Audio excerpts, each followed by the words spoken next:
Mike from the Vintage Trading Post.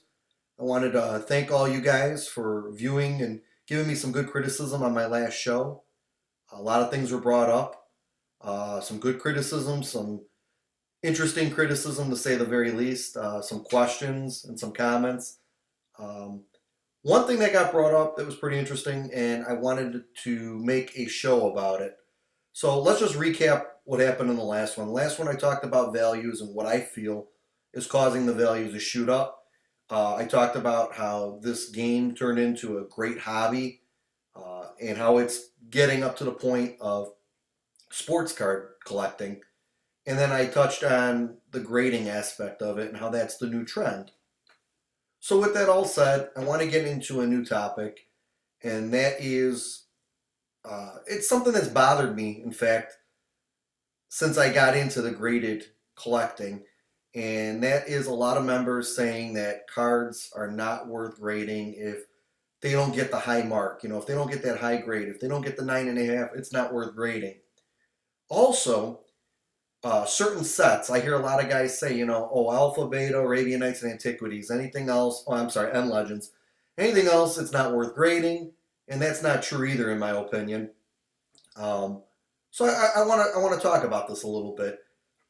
For the example I want to give you guys, I want to talk about revised dual lands.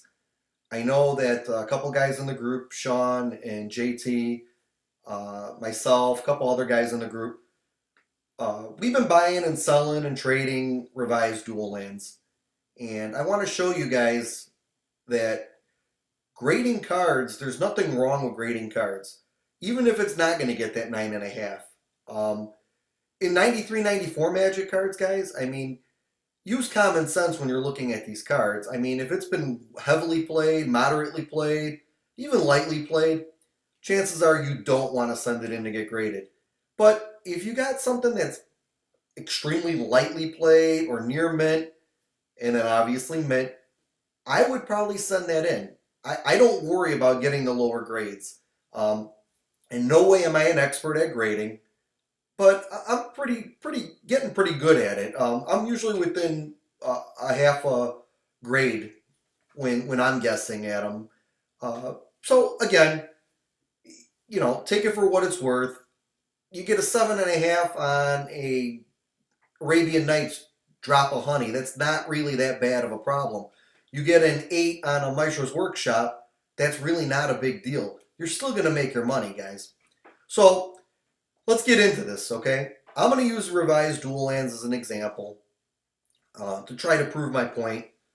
And just bear with me, okay? Because I know a lot of you guys are saying, "Oh my God, revised! What is he doing?"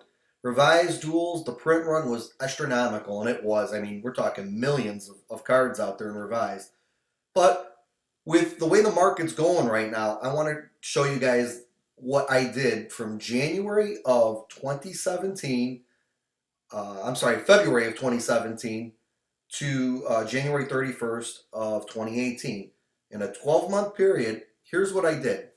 So I purchased throughout that 12-month period 40 different dual lands. I mean, nothing specific. It wasn't like all tundras or all underground seas. It was a mixture of different dual lands. I bought some singles. I bought some in collections. I picked up 11 of them, real nice ones, in a big collection. So, again, it was sporadic. But altogether, I got 40, that's 40 revised dual lands, okay? And I ended up purchasing total, those dual lands, that were all mint or near mint. I paid $2,637.17. Now, I know that sounds like a lot of money, but that was 40 dual lands. You do the math, it doesn't come out too bad if you break down per card. And then I sent in all 40 cards to Beckett. I don't work for Beckett. I'm not trying to, endorse them in any way, but I personally like using Beckett. I like getting the subcategories, the subs, as you guys know, most of you guys know. They're a lot more stricter on cards than PSA in my experience as well, so I like to stick with BGS. So I sent in these 40 dual lands to BGS, and that cost me $668.72.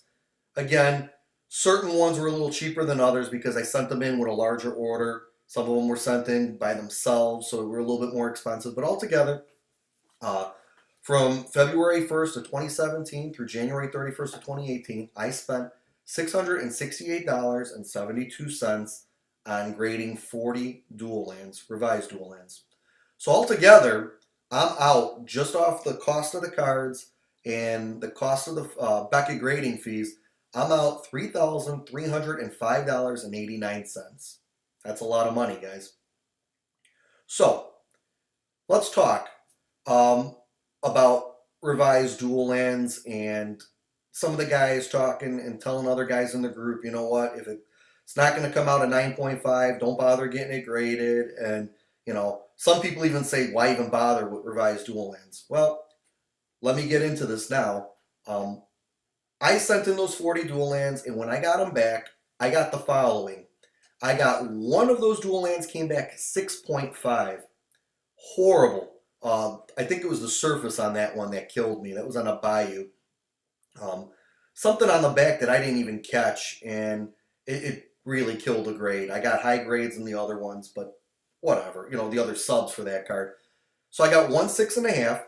I got 4 7s, 4 7.5s, 1 8, 10 8.5s, 14 9s, and 6 9.5s.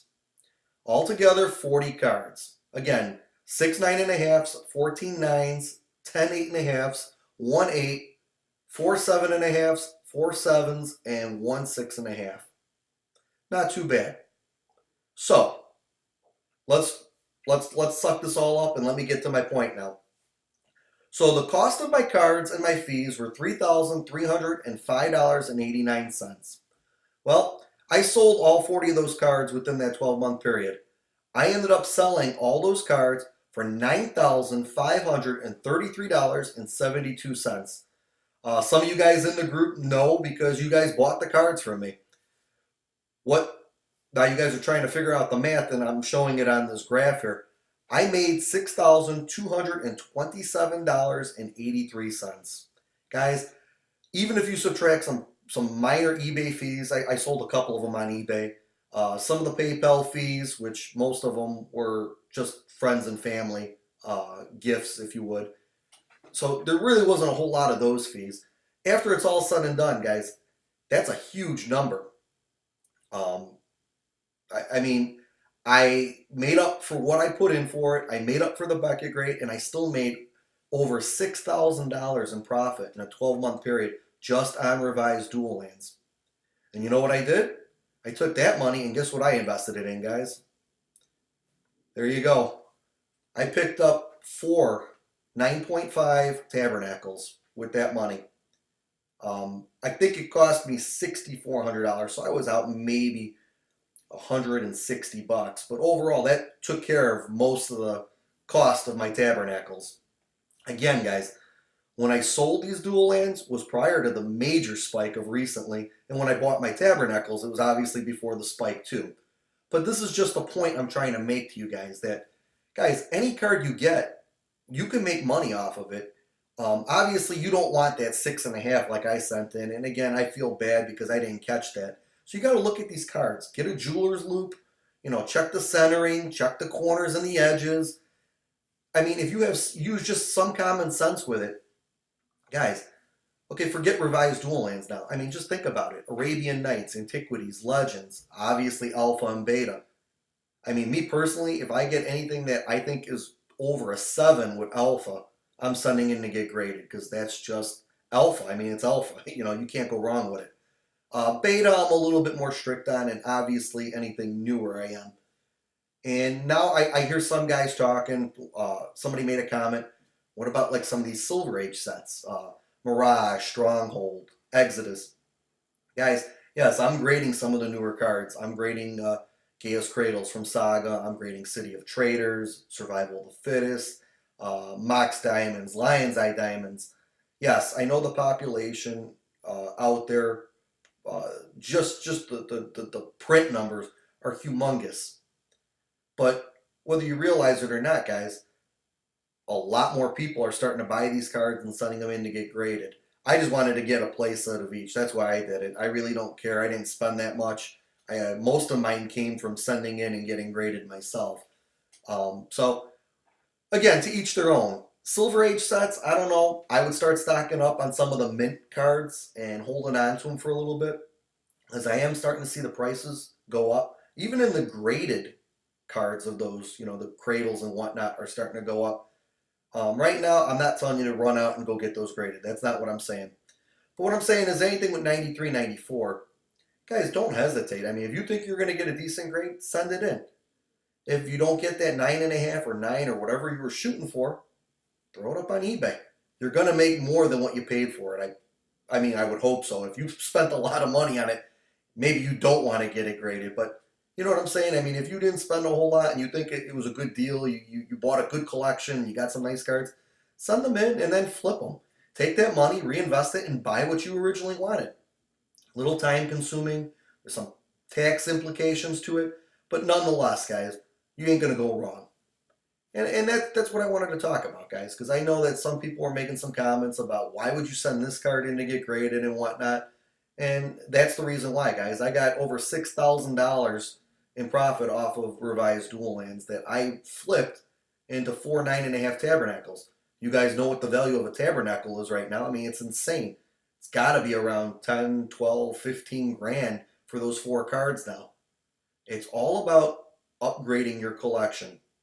None of us start with a nice collection. We start small. Some of us buy our cards through packs. Some of us buy a collection. Some of us inherit it. Like your brother gives you a collection. And I mean, those are lucky breaks. But for the most part, most people start off from scratch. It's about building up a collection, watching the value go up, maybe grading some of those cards, flipping them, making more money, reinvesting it, and buying the better cards, and watching that grow. And that's realistically what it is, guys. And that's, at least for me, that's how I did it with my collection. And I started off three years ago with just non-graded cards, and I've been sending everything in successfully. And whatever doesn't grade, I should say, at 9.5, I get rid of it. I sell it, and then I go out and I buy. Yes, I may end up spending a little bit more, but it's worth it. I get what I want at the end, and that's what it comes down to, guys. Goes back to that first episode. What's a card really worth? Guys, a card is worth what someone's willing to pay. Anyway, I hope to hear more comments. I hope to hear more criticism from all you guys. The last one was really, really entertaining. I got to hear and talk to a lot of different people, and I got a couple people subscribing to my YouTube channel, and I take a lot of pride in it. But anyway, if you guys have any ideas of what you guys want me to talk about on some of these next episodes, please shoot me a message, whether it's on YouTube or in the Facebook group or whatnot. I'd love to tackle it, even if it's something that doesn't really pertain to me. I like bringing it up. I'm going to hold off on anything reserve list. I know people are still talking about reserve list stuff, but nonetheless, maybe we could talk about the buyouts. That was kind of the idea I was going to go with this next one. But if you guys have any other ideas, shoot me an email, shoot me a message, let me know. Okay, guys? Take it easy, guys. I appreciate it.